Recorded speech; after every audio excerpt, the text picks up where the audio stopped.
Have you ever felt like you were bound by invisible chains, tied down by the weight of expectations, fears, and past experiences?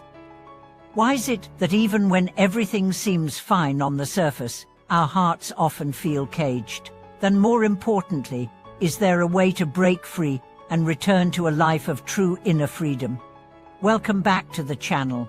Today, we are going to explore one of the most powerful and poetic metaphors in Buddhist thought, the arrow of the heart, not a weapon of destruction, but a force of inner awakening.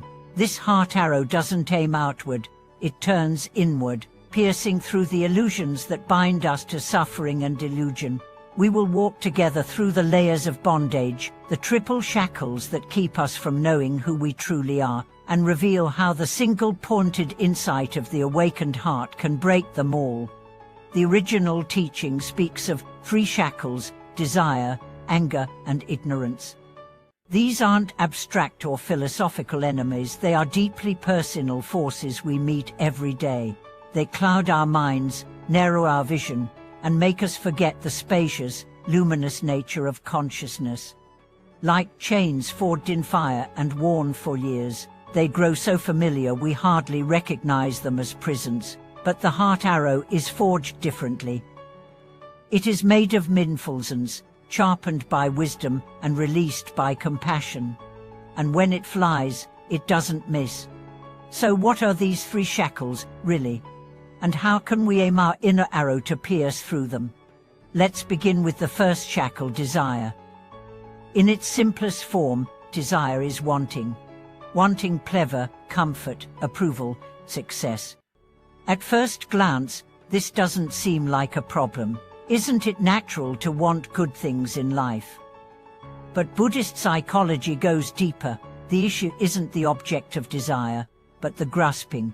When desire becomes craving, it turns into a fire that never rests. No matter how much we feed it, it's never satisfied.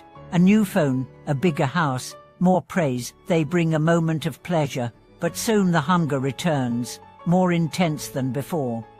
Desire turns the mind outward, always seeking, never settling. It convinces us that happiness lies in the next thing, the next person, the next success. And so, we run, we chase, we exhaust ourselves trying to fill a hole that was never real to begin with. The heart arrow breaks this illusion, not by denying desire, but by seeing through it.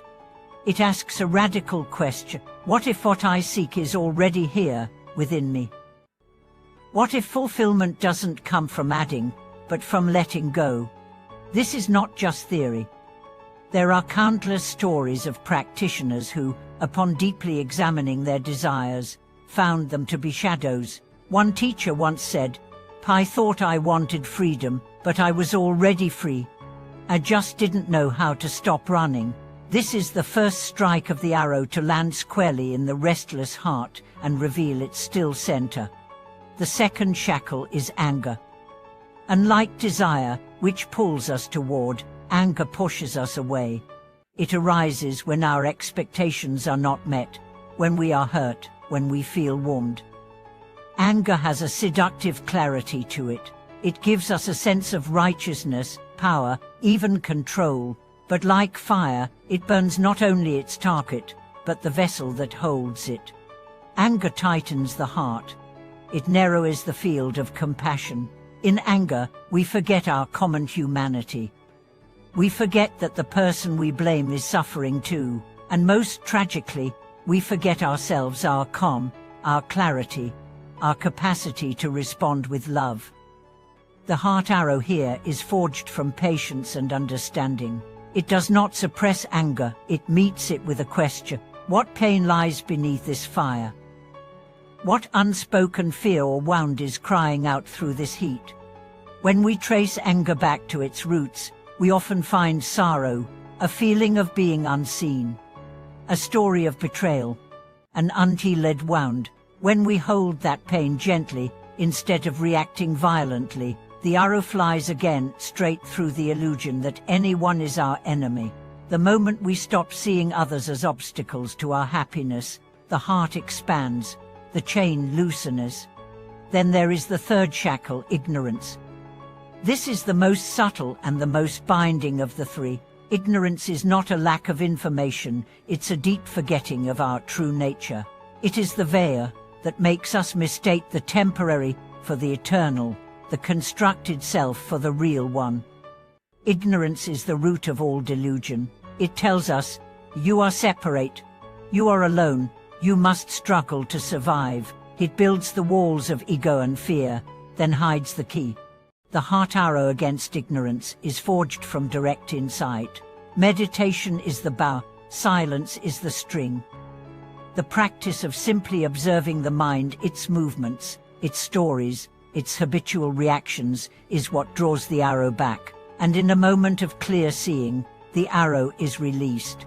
What it strikes is the illusion of separateness. In its place, we find openness, interbeing. The quiet truth that we are not objects in a world of things, we are awareness itself, awake to itself.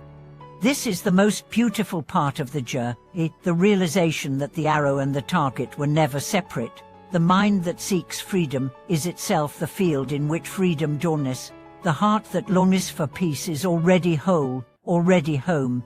When the arrow of mindfulness pierces through the last illusion, what remains is not a concept, but a presence spacious, loving, free. But this is not the end of the path. In fact, it is where the real journey begins, because to live with a pierced heart is to live with compassion. You no longer walk through the world as a seeker, but as a servant. Your wounds become doorways for others. Your freedom becomes the soil in which others can take root. This is the path of the Buddhist offer, not someone who is perfect, but someone who walks with an open heart. Arrows not for harm, but for healing. In daily life, this means meeting each moment as it is. When desire rises, we don't chase, we breathe. When anger rises, we don't explode, we investigate. When confusion clouds our vision, we don't panic, we return to presence. This is the practice, not once, but again and again. Each moment is a chance to draw the bow, to aim with clarity, and to release the arrow of truth. We do not do this alone. Every sincere practitioner is a fellow archer, walking the same terrain. Our stories differ, but the human condition is shared. That's why Sangha, or spiritual community, is so vital. We remind each other to keep practicing. We hold space when someone's aim wavers. We celebrate when someone breaks a chain. And when our own arrow flies true, when it strikes through a moment of clinging or confusion, we don't cling to that either. We let it go, we smile, and we keep walking. So the next time you feel bound by desire, by anger, by confusion, remember you hold the bow, you have the arrow, and the target is not far away. It is right here, in your own chest. Draw back with presence, in with compassion, release with courage, and let the arrow of your awakened heart fly. Thank you for watching this video. If the image of the heart arrow resonated with you today, leave a comment below and share what shackles you're ready to break. Don't forget to like, subscribe, and turn on the notification bell so we can continue walking this path of awakening together.